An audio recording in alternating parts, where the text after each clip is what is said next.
Lahore central jail में 23 मार्च 1931 की शुरुआत किसी और दिन की तरह ही हुई थी।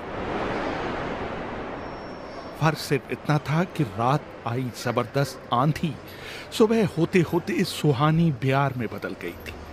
लेकिन जेल के कैदियों को उस समय थोड़ा अजीब सा लगा जब 4 बजे ही वार्डन चरत सिंह ने उनसे आकर कहा कि वो अपनी अपनी कोठरियों में चले जाएं। उन्होंने इसका कोई कारण नहीं बताया। उनके मुंह से सिर्फ ये निकला कि ऊपर से आदेश है। अभी कैदी सोच ही रहे थे कि माजरा क्या है। जेल का नाई बरकत हर कमरे के सामने से फुसफुसाते हुए गुजरा कि आज रात भगत सिंह, राजगुरु और सुखदेव को फांसी दी जाने वाली है। जेल के कैदियों ने बरकत से मनुहार की कि वो फांसी के बाद भगत सिंह की कोई भी चीज उन्हें ला दे, ताकि वो अपने पोतों पोतियों को बता सकें कि कभी वो भी भगत सिंह के साथ जेल में बंद थे। बरकत भगत सिंह की कोठरी में गया और वहां से उनका पेन और कंघा ले आया। सारे कैदियों में उस पर अधिकार जताने की होड़ सी लग गई। आखिर में इसके लिए ड्रॉ निकाला गया। अब सब कैदी चुप हो चले थे।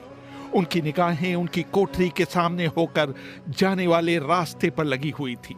भगत सिंह और उनके साथी फांसी पर लटकाए जाने के लिए उसी रास्ते से गुजरने वाले थे। एक बार पहले जब भगत सिंह उसी रास्ते से ले जाए जा रहे थे तो पंजाब कांग्रेस के नेता भीमसेन सच्चर ने ऊंची आवाज कर उनसे पूछा था, आप और आपके साथियों ने लाहौर षड्यंत्र केस में अपना बचाव क्यों नहीं किया? भगत सिंह का जवाब था, इनकलाबियों को मरना ही होता है, क्योंकि उनके मरने से ही उनका अभियान मजबूत होता है, अदालत में अपील से नहीं। वार्डन चरत सिंह भगत सिंह के खैर ख्वाह थे और अपनी तरफ से जो कुछ बन पड़ता था उनके लिए करते थे। उनकी वजह से ही लाहौर की द्वारकादास लाइब्रेरी से भगत सिंह के लिए किताबें निकालकर जेल के अंदर आ पाती थी। भगत सिंह पर खासा काम करने वाले चमन लाल अपनी किताब भगत सिंह डॉक्यूमेंट्स में लिखते हैं, भगत सिंह को किताबें पढ़ने का इतना शौक था कि एक बार उन्होंने अपने स्कूल के साथी जयदेव गुप्ता को लिखा था कि वो उनके लिए कार्ल लीबनेक की मिलिटरिज्म, लेनिन की लेफ्ट विंग कम्युनिज्म और अपटन सिंक्लेयर का उपन्यास द स्पाई कुलबीर के जरिए भिजवा दें। भगत सिंह जेल की कठिन जिंदगी के आदी हो चले थे। उनकी कोठरी नंबर 14 का फर्श पक्का नहीं था, उस पर घास उगी हुई थी। कोठरी में बस इतनी सी जगह थी कि उनका 5 फीट 10 इंच का शरीर बमुश्किल उसमें समा पाए। भगत सिंह को फांसी दिए जाने से 2 घंटे पहले उनके वकील प्राणनाथ मेहता उनसे मिलने पहुंचे थे। मेहता ने बाद में लिखा था कि भगत सिंह अपनी छोटी सी कोठरी में पिंजड़े में बंद शेर की तरह चक्कर लगा रहे थे। उन्होंने मुस्कुराकर मेहता का स्वागत किया और पूछा कि आप मेरी किताब रिवॉल्यूशनरी लेनिन लाए या नहीं। जब मेहता ने उन्हें किताब दी तो वो उसे उन्हीं के सामने पढ़ने लगे, मानो उनके पास अब ज्यादा समय न बचा हो। मेहता ने उनसे पूछा कि क्या आप देश को कोई संदेश देना चाहेंगे? भगत सिंह ने किताब से मुंह हटाए बगैर कहा, सिर्फ 2 संदेश, साम्राज्यवाद मुर्दाबाद और इनकलाब जिंदाबाद। इसके बाद भगत सिंह ने मेहता से कहा कि वो पंडित नेहरू और सुभाष बोस को मेरा धन्यवाद पहुंचा दें, जिन्होंने मेरे केस में गहरी रुचि ली थी। भगत सिंह के साथ ही रहे शिव वर्मा अपनी किताब रेमिनिसेंसेस ऑफ फिलो रिवॉल्यूशनरीज में लिखते हैं, मैं भी उसी जेल में था जिसमें भगत सिंह को रखा गया था। एक शाम हमारी जेल के ताले खोले गए और हमसे बाहर निकलने के लिए कहा गया। सरकार चाहती थी कि भगत सिंह की फांसी से पहले हमें वहां से हटा दिया जाए। गेट की तरफ जाने से पहले जेल के सुपरिटेंडेंट ने हमसे पूछा, क्या तुम अपने कॉमरेडों से मिलना चाहोगे? हमें भगत सिंह की कोठरी के बाहर ले जाया गया। उन्हें देखते ही मेरी आंखों में आंसू आ गए। भगत सिंह ने मुझे कहा, ये भावुक होने का समय नहीं है, जल्दी ही मैं सारी चिंताओं से मुक्त हो जाऊंगा। तुम वादा करो कि तुम हार नहीं मानोगे। इतना कहकर उन्होंने सींगचे से अपने हाथ बाहर निकालकर मेरे हाथों को पकड़ लिया। जैसे ही जेल सुपरिटेंडेंट ने ये दृश्य देखा, उसने चिल्लाकर आदेश दिया, मार्च। ये मेरी भगत सिंह से आखिरी मुलाकात थी। भगत सिंह से मिलने के बाद मेहता राजगुरु से मिलने उनकी कोठरी पहुंचे। राजगुरु के अंतिम शब्द थे, हम लोग जल्द मिलेंगे। सुखदेव ने मेहता को याद दिलाया कि वो उनकी मौत के बाद जेलर से वो कैरम बोर्ड ले लें जो उन्होंने उन्हें कुछ महीने पहले दिया था।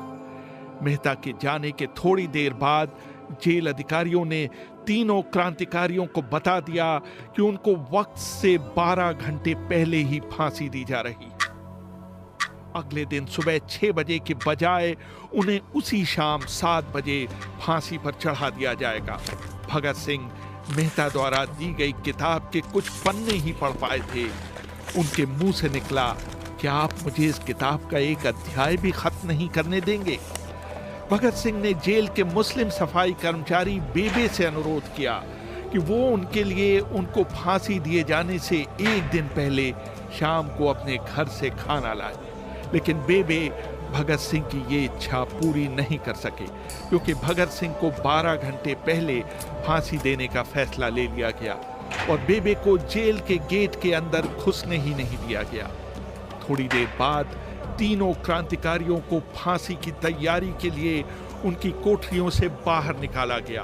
भगत सिंह, राजगुरु और सुखदेव ने अपने हाथ आपस में जोड़े और अपना प्रिय आजादी गीत गाने लगे। कभी वो दिन भी आएगा कि जब आजाद हम होंगे, ये अपनी ही जमीन होगी, ये अपना आसमां होगा। फिर इन तीनों का एक एक करके वजन लिया गया। सबके वजन पहले से बढ़ गए थे। इन सब से कहा गया कि अपना आखिरी स्नान करें। फिर उनको काले कपड़े पहनाए गए, लेकिन उनके चेहरे खुले रहने दिए गए। चरत सिंह ने भगत सिंह के कान में फुसफुसाकर कहा कि वाहेगुरु को याद करो। भगत सिंह बोले, पूरी जिंदगी तो मैंने ईश्वर को याद नहीं किया। असल में मैंने कई बार गरीबों के क्लेश के लिए ईश्वर को कोसा भी है। अगर मैं अब उससे माफी मांगूं तो वो कहेगा कि इससे बड़ा डरपोक कोई नहीं है। इसका अंत नजदीक आ रहा है, इसलिए ये माफी मांगने आया है। जैसे ही जेल की घड़ी ने 6 बजाए, कैदियों ने दूर से आती कुछ पद चापें सुनी। उनके साथ भारी बूटों के जमीन पर पड़ने की आवाजें भी आ रही थी। साथ में एक गाने का भी दबा हुआ स्वर सुनाई दे रहा था, सरफरोशी की तमन्ना अब हमारे दिल में है। तभी अचानक जोर जोर से इनकलाब जिंदाबाद और हिंदुस्तान आजाद हो के नारे सुनाई देने लगे। फांसी का तख्ता पुराना था, लेकिन फांसी देने वाला काफी तंदुरुस्त था। फांसी देने के लिए मसीह जल्लाद को लाहौर के पास शाहदरा से बुलवाया गया था। भगत सिंह इन तीनों के बीच में खड़े थे। वो अपनी मां को दिया गया वो वचन पूरा करना चाहते थे कि वो फांसी के तख्ते से इनकलाब जिंदाबाद का नारा लगाएंगे। भगत सिंह पर किताब लिखने वाले प्रोफेसर मलविंदर जीत सिंह वराइच लिखते हैं, लाहौर जिला कांग्रेस के सचिव पिंडी दास सोंधी का घर लाहौर सेंट्रल जेल से बिल्कुल लगा हुआ था। भगत सिंह ने इतनी जोर से इनकलाब जिंदाबाद का नारा लगाया कि उसकी आवाज सोंधी के घर तक सुनाई दी। उनकी आवाज सुनते ही जेल के दूसरे कैदी भी नारे लगाने लगे थे। तीनों युवा क्रांतिकारियों के गले में फांसी की रस्सी डाल दी गई। उनके हाथ और पैर बांध दिए गए। तभी जल्लाद ने पूछा, सबसे पहले कौन जाएगा? सुखदेव ने सबसे पहले फांसी पर लटकने की हामी भरी।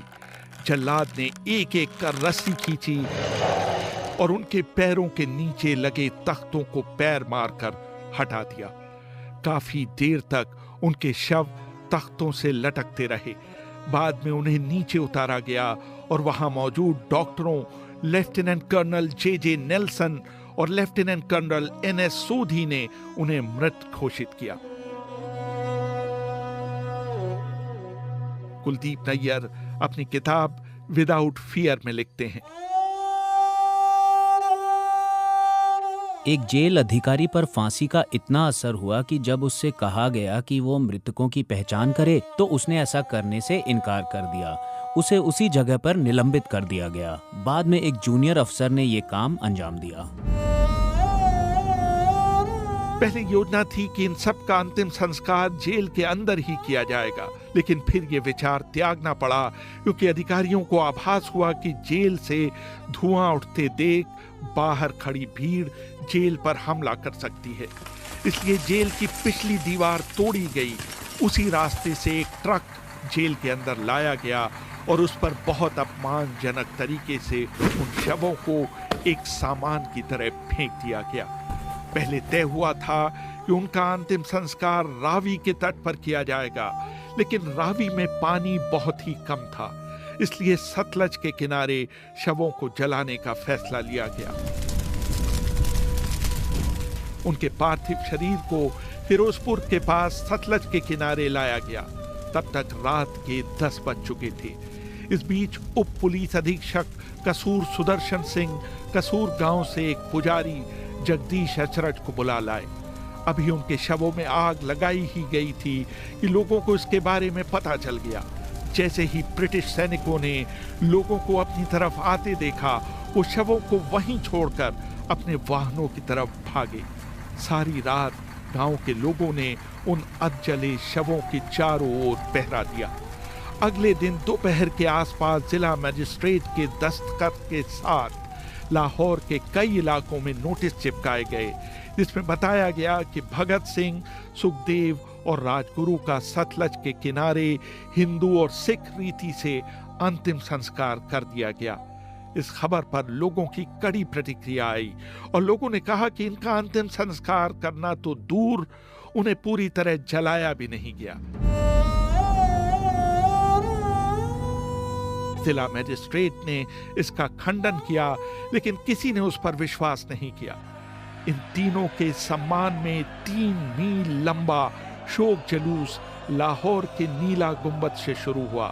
पुरुषों ने विरोध स्वरूप अपनी बाहों पर काली पट्टियां बांध रखी थीं और महिलाओं ने भी काली साड़ियां पहन रखी थीं। लगभग सभी लोगों के हाथ में काले झंडे थे। लाहौर के मॉल से गुजरता हुआ जुलूस अनारकली बाजार के बीचों बीच जा रुका। यकायक पूरी भीड़ में उस समय सन्नाटा छा गया जब घोषणा की गई कि भगत सिंह का परिवार तीनों शहीदों के बचे हुए अवशेषों के साथ फिरोजपुर से वहां पहुंच गया है। जैसे ही 3 फूलों से ढके ताबूतों में उनके शव वहां पहुंचे, भीड़ भावुक हो गई। लोग अपने आंसू नहीं रोक पाए। वहीं पर एक मशहूर अखबार के संपादक मौलाना जफर अली ने एक नज्म पढ़ी, जिसका लब्बो-लबाब था कि किस तरह इन शहीदों के अधजले शवों को खुले आसमान के नीचे जमीन पर छोड़ दिया गया।